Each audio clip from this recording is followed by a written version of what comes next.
नमस्कार, मैं हूं मनोज मानस। उत्तर प्रदेश की खबरों में आपका स्वागत है। खबरों का रुख करेंगे उससे पहले देख लेते हैं इस वक्त की अहम सुर्खियां। One nation one election bill को केंद्रीय कैबिनेट ने दी मंजूरी। इसी सत्र में पेश किया जा सकता है बिल। 2027 में एक साथ हो सकते हैं यूपी विधानसभा और लोकसभा चुनाव। हाथरस रेप पीड़ित के परिवार से मिले राहुल। पीड़ित परिवार से 45 मिनट की बातचीत की। पिता ने 4 साल से कैद में रहने सरकार ने कुछ नहीं किया। राहुल गांधी के हाथरस दौरे पर बिफरी बीजेपी। ब्रजेश पाठक बोले, दंगे की आग में झुकना चाहते हैं राहुल गांधी। महामंडलेश्वर कंप्यूटर बाबा ने गोहत्या पर जताई नाराजगी। गाजियाबाद के साहिबाबाद के कोल्ड स्टोरेज और बूचड़खानों पर बुलडोजर चलाने की मांग।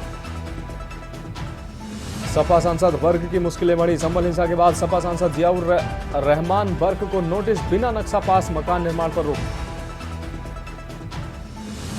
प्रयागराज में बनाई गई विश्व की सबसे बड़ी रंगोली। जमुना क्रिश्चियन कॉलेज के प्रांगण में बनाई गई रंगोली। आप देख रहे हैं की न्यूज, खबरों का सारथी। और अब खबरें विस्तार से। कानपुर से अहम खबर है, जहां ग्राम प्रधानों के सम्मान समारोह में हंगामा हुआ है। अल्ट्राटेक सीमेंट कंपनी ने आयोजित किया था यह सम्मान समारोह। कंपनी वालों ने किसी ग्राम प्रधान से अभद्रता के चलते ग्राम प्रधानों ने जमकर हंगामा काटा है। सम्मान समारोह में हंगामे का वीडियो वायरल हुआ है। आपको बता दें, रंगोली गेस्ट हाउस में चल रहा था यह सम्मान समारोह।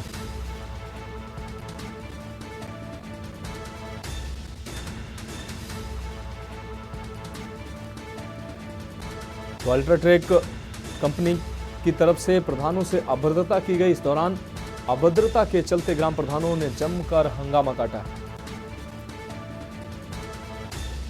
सम्मान समारोह में हंगामे का वीडियो साफ तौर पर वायरल हुआ है। आप देख सकते हैं किस तरीके से हंगामा देखने को मिला। रंगोली गेस्ट हाउस में चल रहा था सम्मान समारोह। अल्ट्राटेक कंपनी की तरफ से यह सम्मान समारोह रखा गया था।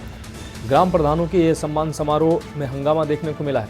आपको बता दें, अल्ट्राटेक सीमेंट कंपनी ने आयोजित किया था ये सम्मान समारोह और इसमें अभद्रता के आरोप में हंगामा हुआ है। कंपनी वालों ने प्रधान से अभद्रता की, जिसके बाद हंगामा हो गया।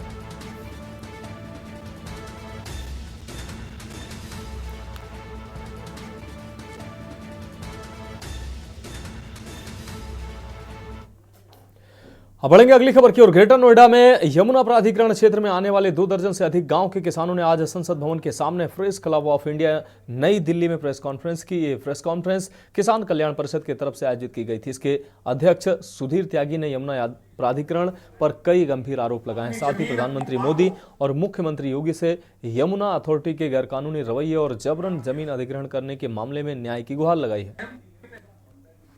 किसानों से औने पौने दामों के विकास में हमारे क्षेत्र के गौतम बुद्ध नगर के लोगों 12 दिसंबर को जो प्रेस क्लब ऑफ इंडिया में इन किसानों ने की है, किसान कल्याण परिषद के तत्वाधान में, और ये 25 गांव के जो किसान यहाँ आए, किसान पीड़ित हैं। ये किसान चाहते हैं कि जो हमारी जमीन फ्री में लूटी जा रही है, हमें 2013 के एक्ट में जो बना है उसी एक्ट से हमें पैसा मिले और उसी के हिसाब से हमें रेट मिले। और अगर हम गांव के मानती है अथॉरिटी या सरकार जो हमें लूटने का काम कर रही है। अगली खबर का रुख करेंगे। खबर बलिया से है, जहां डिप्टी सीएम ब्रजेश पाठक ने जननायक चंद्रशेखर अस्पताल और कैंसर इंस्टीट्यूट में डायलिसिस सेंटर का उद्घाटन किया। इस मौके पर उन्होंने कहा कि अब गंभीर बीमारियों के इलाज के लिए लोगों को बड़े शहरों का रुख नहीं करना पड़ेगा। उत्तर प्रदेश में स्वास्थ्य सेवाओं के विस्तार के साथ साथ मुख्यमंत्री योगी आदित्यनाथ की सरकार स्वास्थ्य क्षेत्र में सुधार के लिए प्रतिबद्ध है। वहीं राहुल गांधी द्वारा प्रदेश में चल रही राजनीति पर किए गए कुछ बयानों पर तंज कसते हुए ब्रजेश पाठक ने कहा कि राहुल गांधी को कभी संभलने की जरूरत है। अभी कभी अलीगढ़, कभी हाथरस और अब वह यूपी के विभिन्न इलाकों में भ्रमण कर रहे हैं। उन्होंने कहा कि हाथरस की घटना में सीबीआई जांच चल रही है और यह मामला न्यायालय में विचाराधीन। ऐसे में राहुल गांधी को इस पर विचार करना चाहिए। आज डायलिसिस सेवा के शुभारंभ करने के अवसर पर मैं इब्राहिम पट्टी के आसपास के मऊ के बलिया के सभी निवासियों को शुभकामनाएं देता हूं और उम्मीद करता हूं जो गंभीर रोग हैं, किडनी जैसे जो गंभीर रोग हैं, उसके इलाज के लिए अब बड़े शहरों में नहीं जाना पड़ेगा। पूरे इलाज की मुकम्मल व्यवस्था इब्राहिम पट्टी में हो पाएगी। वैसे भी जननायक स्वर्गीय चंद्रशेखर जी ने की जो इच्छा थी उसको पूरा करने का काम डॉक्टर संजय सिंह कर रहे हैं और इसकी पूरी व्यवस्था का संचालन पूर्व मुख्य सचिव आदरणीय दुर्गा शंकर मिश्र जी ने किया है। बढ़ेंगे अगली खबर की ओर। संभल में हुई हिंसा के बाद चर्चा में आए समाजवादी पार्टी के सांसद जियाउर रहमान बर्क मुश्किल में हैं। सपा सांसद जियाउर रहमान बर्क का आवास संभल के नखासा थाना इलाके के दीपा सराय में स्थित है। बिना नक्शे के मकान निर्माण करने पर नोटिस देकर बर्क से जवाब मांगा गया है। सांसद बर्क पर उत्तर प्रदेश में regulation of building operation act 1958 के उल्लंघन का आरोप लगा। इसके तहत निर्माण कार्य नहीं रोकने पर 10,000 रुपये जुर्माना और सजा का भी प्रावधान है। प्रशासन ने निर्माण कार्य को तत्काल रुकवाने के आदेश दिए और सांसद से इस संबंध में जवाब भी मांगा गया। प्रशासन का कहना है कि सांसद द्वारा किए जा रहे निर्माण का कोई वैध नक्शा पास नहीं कराया गया था। स्थानीय निकाय नियमों का उल्लंघन होने पर निर्माण कार्य को रुकवाते हुए संबंधित विभाग ने नोटिस जारी किया है। संभल में हुई हिंसा के बाद प्रशासन ने सरकारी संपत्ति और अवैध निर्माणों पर सख्ती बढ़ा दी है। इस मामले में सांसद के क्षेत्र में सरकारी नियमों का पालन सुनिश्चित करने के लिए कार्रवाई तेज कर दी गई है।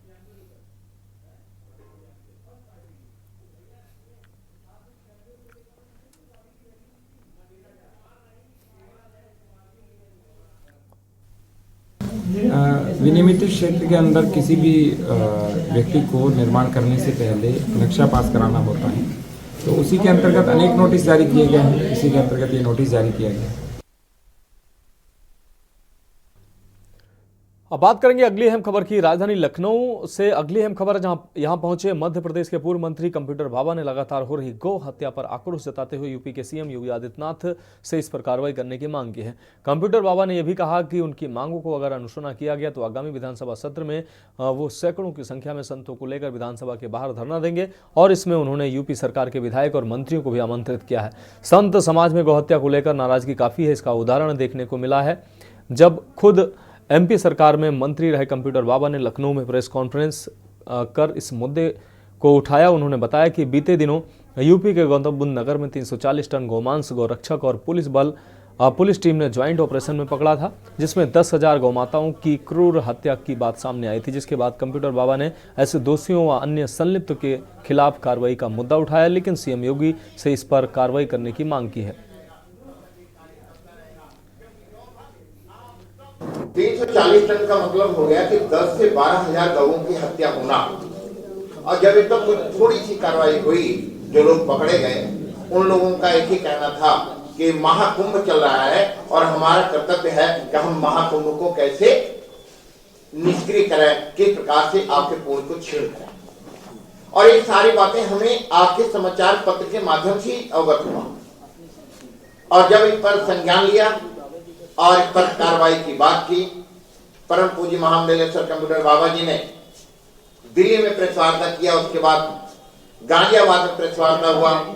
9 तारीख को साधु संत महात्माओं सनातन धर्म के हमारे देश रूप संतों के द्वारा डीएम गाजियाबाद को हमने ज्ञापन दिया। बढ़ेंगे अगली खबर की ओर। खबर बाराबंकी से है, जहां अंतर्राष्ट्रीय हिंदू परिषद के संस्थापक और राष्ट्रीय बजरंग दल के अध्यक्ष प्रवीण तोगड़िया आगामी दिनों में बाराबंकी के दौरे पर रहेंगे। तोगड़िया का स्वागत कार्यक्रम जनपद सीतापुर से होते हुए बाराबंकी की तहसील फतेहपुर स्थित पटेल चौराहे पर आयोजित किया जाएगा। इस दौरान वे जिले के जिला महामंत्री शुभम सोनी के निवास पर भी जाएंगे। प्रवीण तोगड़िया का यह दौरा सुरक्षा और प्रशासनिक दृष्टि से खासा महत्वपूर्ण माना जा रहा है।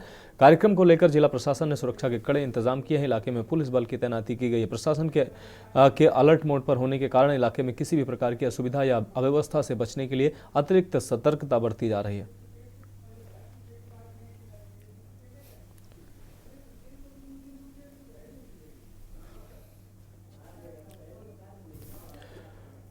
रुक रही है अगली खबर का। खबर बदायूं से है, जहां जिले के विलसी विधानसभा क्षेत्र से भाजपा विधायक हरीश शाख पर गंभीर आरोप लगाते हुए कोर्ट ने एफआईआर दर्ज करने के आदेश दिए हैं। विधायक पर आरोप है कि उन्होंने एक जमीनी विवाद को लेकर धोखाधड़ी की है। इसके अलावा महिला के साथ सामूहिक यौन उत्पीड़न का भी आरोप लगाया गया है। यह मामला 17,38,40,000 रुपए की कीमत वाली भूमि से संबंधित है। सिविल लाइन थाना क्षेत्र के निवासी एक युवक ने आरोप लगाया कि भाजपा विधायक हरीश शाख और उनके अन्य 15 साथियों ने मिलकर धोखाधड़ी की और उनकी पत्नी के साथ सामूहिक यौन उत्पीड़न भी किया है। कोर्ट ने मामले को गंभीरता से लेते हुए विधायक और उनके 15 सहयोगियों पर एफआईआर दर्ज करने के आदेश दिए हैं।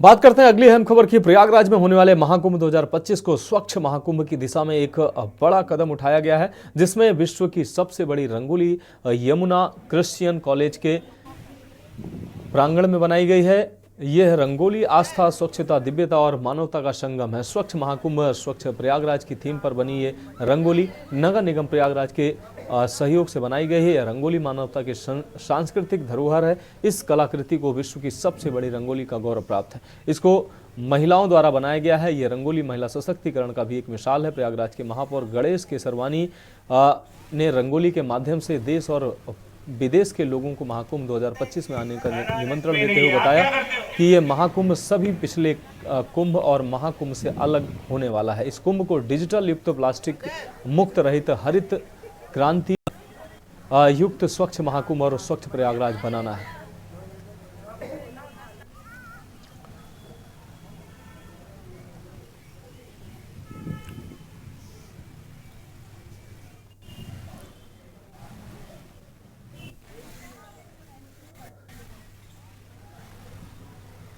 प्रयागराज में बनी विश्व की सबसे बड़ी रंगोली नगर निगम प्रयागराज के सहयोग से ये रंगोली बनी है।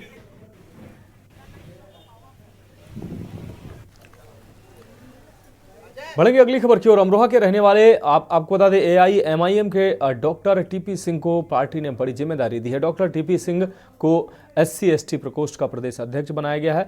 डॉक्टर TP सिंह ने संभल हिंसा को लेकर भाजपा पर जमकर हमला बोले भाजपा मुसलमानों में दहशत फैला रही है। डॉक्टर TP सिंह राजनीति में एक अहम पहचान रखते हैं, जिन्होंने बीते समय आज़ाद समाज पार्टी व भारतीय जनता पार्टी में भी लोगों को अपनी सेवाएं दी हैं। उसी को देखते हुए AIMIM ने बड़ी जिम्मेदारी दी है। वहीं लखनऊ से घर हसनपुर पहुंचने पर उनको बधाई देने वालों का तांता लगा रहा।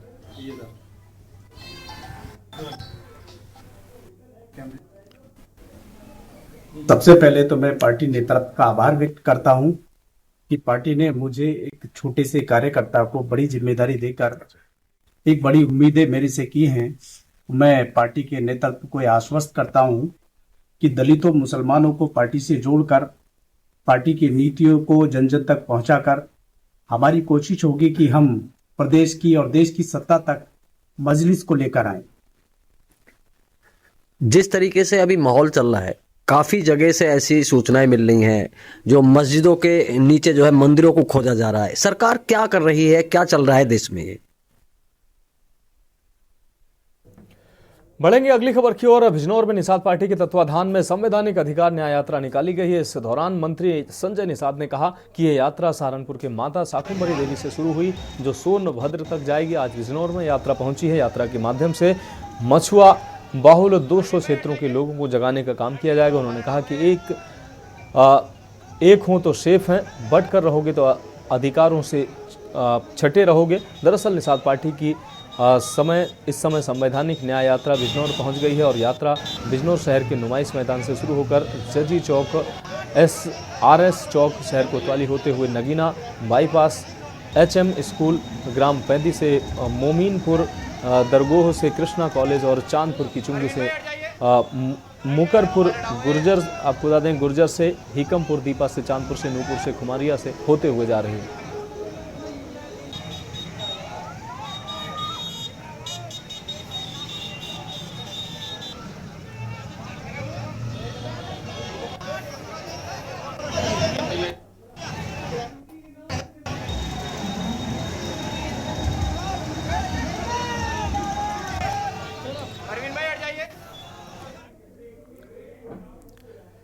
तो फिलहाल खबरों में वक्त एक ब्रेक का है, जल्द हाजिर होंगे।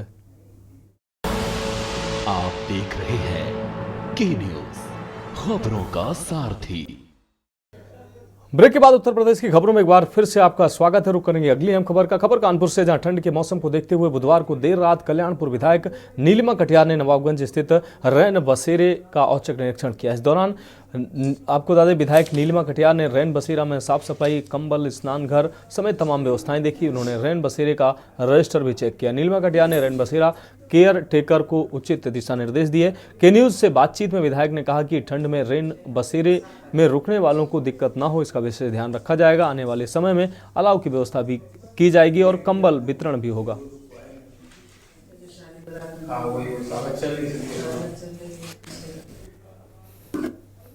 का मौसम शुरू हो चुका है। ऐसे में असहाय लोगों के लिए रैन बसेरों में क्या व्यवस्थाएं हैं, इसको देखने के लिए आज कल्याणपुर विधायक नीलिमा कटियार ने नवाबगंज स्थित रैन बसेरे का औचक निरीक्षण किया। हमारे साथ मौजूद है, बातचीत करेंगे।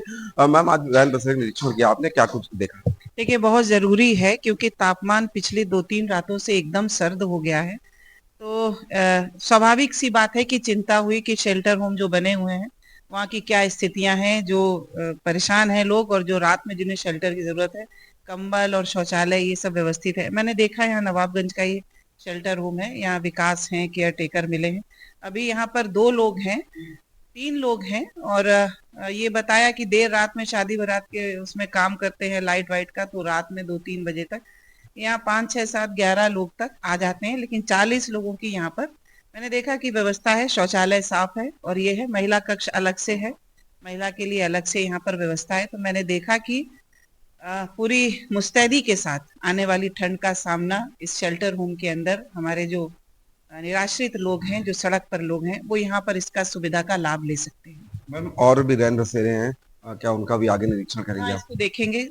कोशिश रहेगी कि सारे रैन बसेरे एक बार देख लिए जाएं। यहाँ की व्यवस्था समुचित है, साफ सुथरा है, ठीक है। अलाव को लेके क्या करेंगे, क्योंकि ठंड में लोगों को बड़ी आवश्यकता है? ठीक है, ये इसके बाद अलाव का ही है। अलाव का एक निश्चित तापमान है कि वहां तक चला जाए और वो जैसी संभावना है कि 20 दिसंबर के आसपास 20 से 25 के बीच में काफी टेम्परेचर डाउन जाने की संभावना है। मेरी बात हुई है, जिलाधिकारी जी से भी बात हुई है, कंबल के वितरण को लेकर हुई है, अलाव को लेकर हुई है। सारी व्यवस्थाएं उन्होंने पूरी तैयारी करके रखी हुई है। जैसे ही टेम्परेचर डाउन आएगा उसके पहले वो सारी व्यवस्थाएं दुरुस्त हो जाएंगी।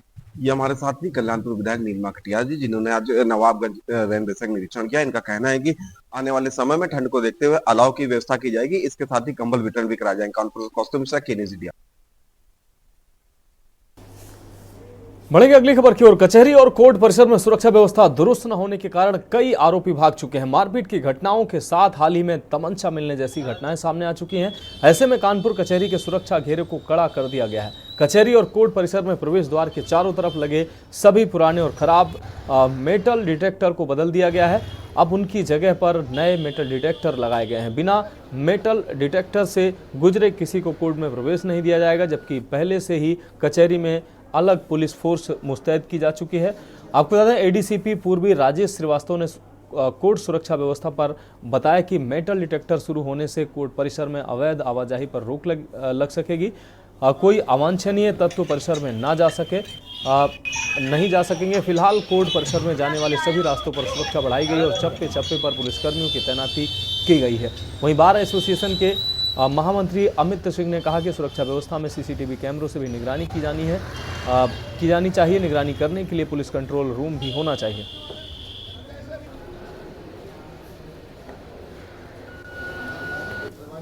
कचहरी और कोर्ट परिसर में लगे सभी पुराने मेटल डिटेक्टर को बदल दिया गया है। अब उनकी जगह नए लगा दिए गए हैं और लगातार जो घटनाएं होती रहती हैं, पहले अपराधी भाग भी जाते हैं। अब नया प्रकरण आया है कि कचहरी परिषद में एक अपराधी जिसके ऊपर 3-4 मुकदमे चल रहे थे, उसने कट्टा लेके प्रवेश किया। पूरे सरकार करते थे जो 3-4 कचहरियों को जो यूपीएससी सब को दिया है, उसमें कानपुर में एक और यूपीएससी सब लगभग पिछले 2-3 महीने से हम डिप्लॉय करते हैं। अब नई डिफेंडिंग्स आ रही हैं, लगभग 10 से ज्यादा नई लगे, आगे और भी इसको अपडेट किया जा रहा है।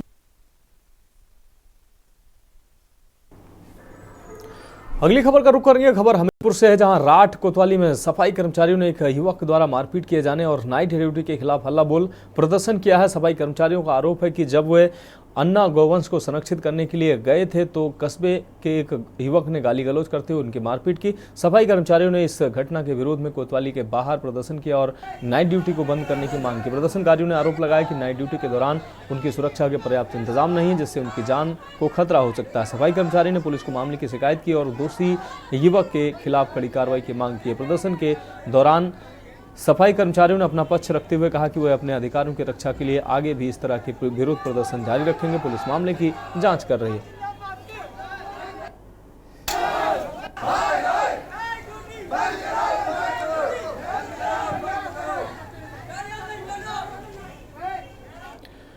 अगली खबर का रुख करेंगे। खबर कानपुर से, जहां कानपुर में छात्रा ने एसीपी पर लगाया यौन शोषण का आरोप। आपको बता दें, आईआईटी कानपुर की छात्रा ने एसीपी मोहसिन खान पर शादी का झांसा देकर दुष्कर्म का आरोप लगाया।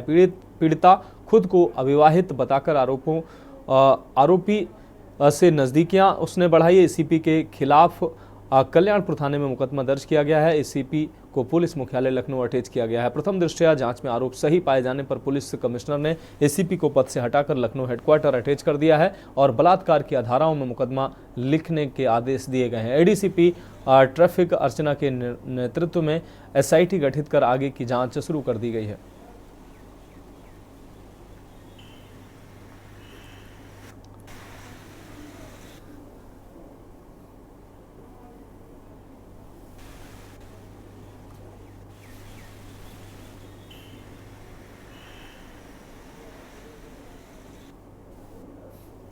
देखिए, आईआईटी कानपुर में पढ़ने वाली एक छात्रा ने एक एसीपी जो कि कानपुर पुलिस कमिश्नरेट में तैनात है, उनके ऊपर sexual intercourse by employing deceitful means का आरोप लगाया है, जिसमें तत्काल तहरीर लेकर सुसंगत धाराओं में एफआईआर पंजीकृत किया जा रहा है। इसमें डीपर इन्वेस्टिगेशन के लिए एक एसआईटी भी गठित की गई है, जिसको कि एडीसीपी ट्रैफिक अर्चना हेड करेंगी। For the purpose of fair investigation ACP को तत्काल प्रभाव से पुलिस हेडक्वार्टर लखनऊ में अटैच कर दिया गया है। आगे जो भी डेवलपमेंट्स होंगे वो आप लोगों के साथ साझा किए जाएंगे। बढ़ेंगे अगली खबर की ओर। राजधानी लखनऊ से अगली खबर है, जहां आज मोहनलालगंज स्थित जिला कारागार का अफसरों ने निरीक्षण किया। निरीक्षण में लखनऊ के जिला जज A K. Tripathi, district collector Surpal Gangwar, joint police commissioner crime Bablu Kumar, मुख्य चिकित्सा अधिकारी डॉक्टर एन.बी. सिंह, अपर मुख्य चिकित्सा अधिकारी डॉक्टर ए.पी. सिंह, एसडीएम पूर्वी Amit Kumar, joint magistrate Gunjita Gupta Agarwal, SDM Mohanlalganj Brajesh Verma समेत अन्य लोग मौजूद रहे। डीएम ने बताया कि हर 3 महीने में जेल का औचक निरीक्षण किया जाता है, जिसमें जेल के अंदर व्यवस्थाओं को जांचा परखा जाता है। निरीक्षण के दौरान निर्देश दिए गए हैं कि महिला बैरकों में हर महीने स्वास्थ्य संबंधित जांच और बच्चों के टीकाकरण के लिए कैंप लगवाए जाएं। ये 3 महीने में एक बार जेल का निरीक्षण जिला जज, ज्वाइंट कमिश्नर साहब और डीएम साहब के संयुक्त रूप से किया जाता है। उसी का आज ये नियमित निरीक्षण है, ये जो चल रहा है।